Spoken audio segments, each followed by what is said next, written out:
So you've seen the theory about how a mail merge works. It's now time to put that theory into action.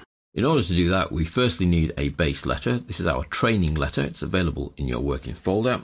And this is our single letter, and it fits on a single page, that we wish to send to multiple recipients. However, we wish to customize it, hence the need for a mail merge. Now you'll see within the letter, there are some squiggly brackets that contain areas that I wish to customize, such as the person's address, today's date, their name, the training title that they've seen, the date they purchased it, and the title again. So there's nothing to stop us from using the same data over and over again in our mail merge. Once we have the base letter ready, the steps are fairly straightforward. We go to mailings. It has its own little ribbon. We then, firstly, here where it says date here, I'd actually like to change that to be today's date. So let's delete the little boxes and go to insert, date and time.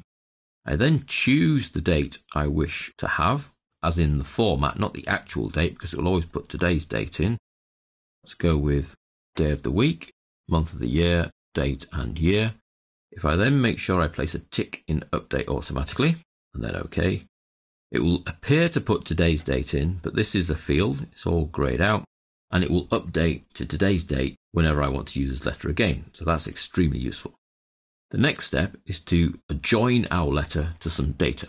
So we go to mailings, and we can either run through this manually, or we can go through the little wizard option. So if I go to start mail merge, I can come down to step-by-step mail merge wizard. So we'll use the mail merge wizard for the moment, but then subsequently look at each of the steps individually so that you don't have to actually use the mail merge wizard. By using the mail merge wizard, I'm not going to miss anything out. So we choose the mail merge wizard and it pops up a little option on the right. What type of document are you working on? Well, that's already decided. I've got it open. It's a letter. Next. Step 2.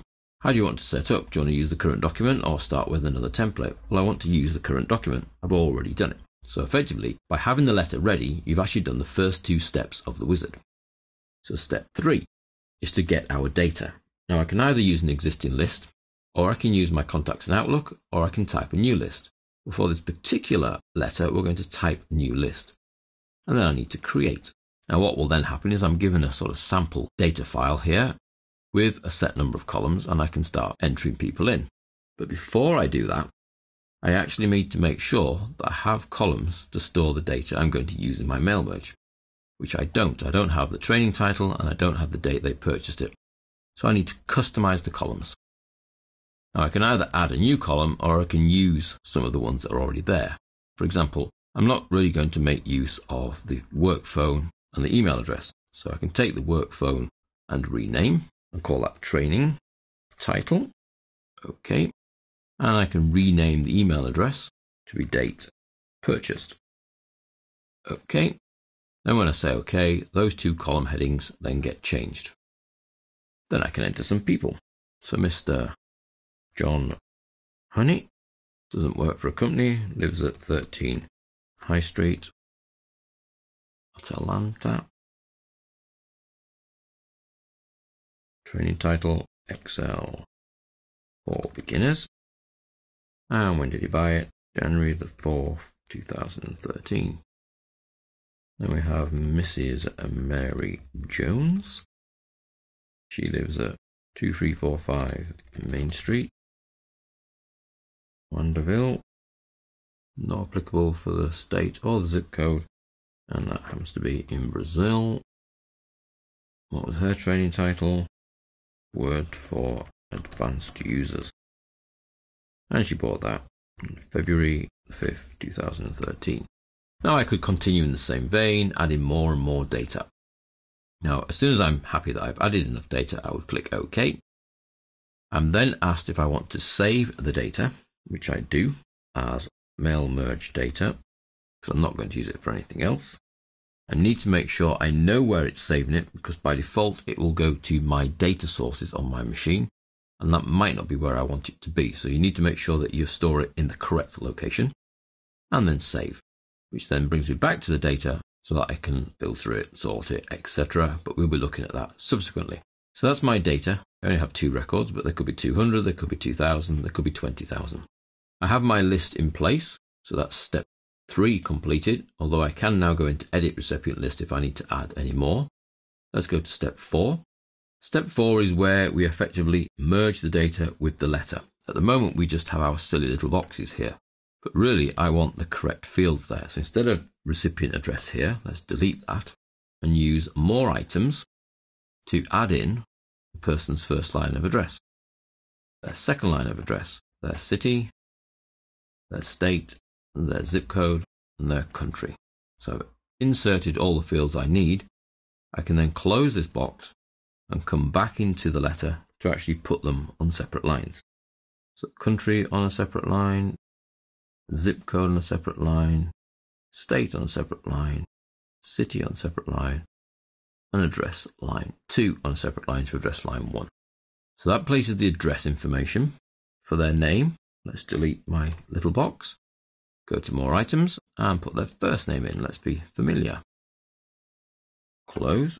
For the training title, again, we delete the little bit I put in. That's just a mark so I know where to put it.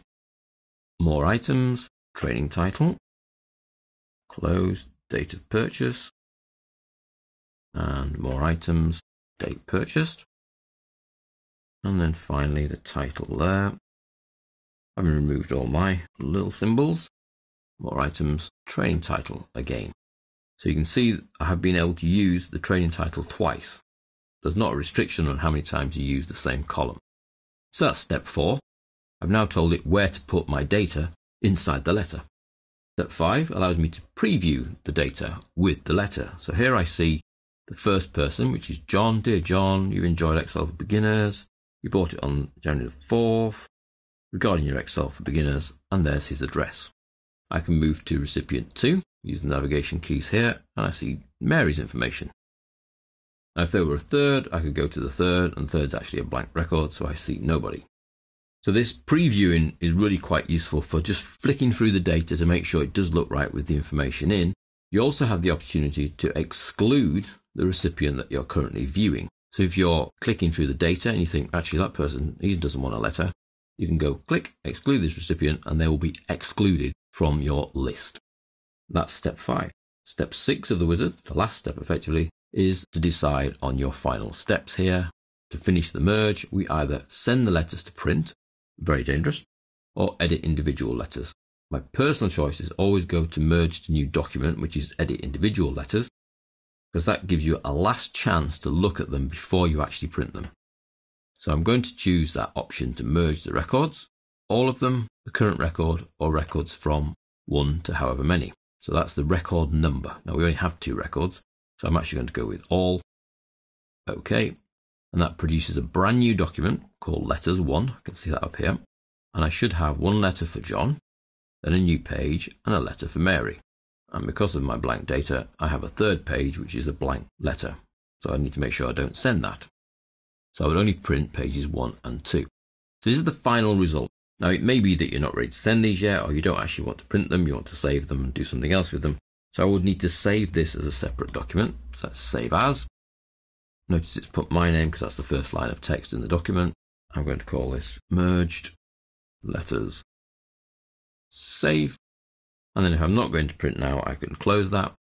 I'm then taken back to my base mail merge document. Now this is the most important document because this has the letter in and it has the connection to the data. So together we now have our mail merge document, and I can re-merge from here any stage by simply doing that last step of the wizard, edit individual letters. If the mail merge is closed, because I've saved and gone away and reopened, I can always go back to it by going start mail merge, step by step mail merge wizard. And you can see it remembers that you're already at step 6 because you've created the letter, you've connected to some data, and you've told it where to put the data within the letter. That's the basics of mail merge. Obviously now we need to progress and look at changing little bits of that mail merge by yourself instead of using the step-by-step wizard.